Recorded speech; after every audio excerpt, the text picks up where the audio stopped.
大家好，我是新车坊小沈。今天有一位老捷达车主说他的底盘有异响，尤其是走那种颠簸路况时候有异响。我们来看一下是哪里发出的异响。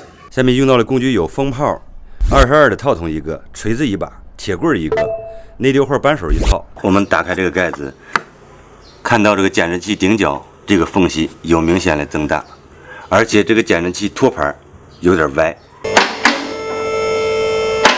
好，左右晃一下轮胎，好，上下晃一下，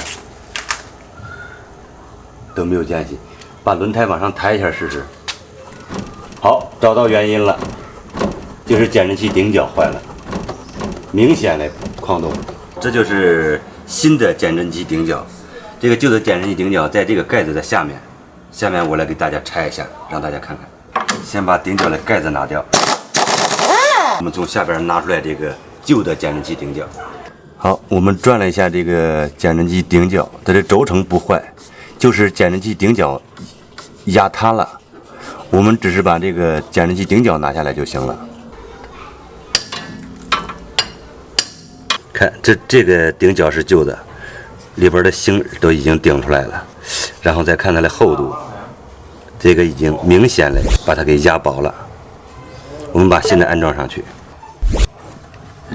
好，我们用内流角扳手把减震器这个芯儿放到正中间，现在开始往下落车，尽量的把胶套放在中间。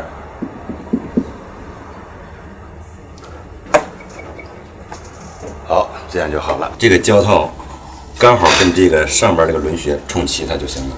现在我们把盖子放上去。现在这个缝隙明显的恢复正常，跟刚才那种漏那么大缝子相差太多。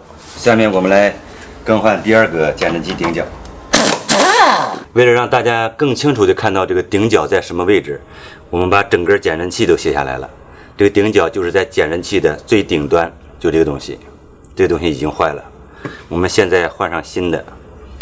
好，现在我们可以安装了。现在这个减震器顶角已经安装好了，我们再换一下轮子试试。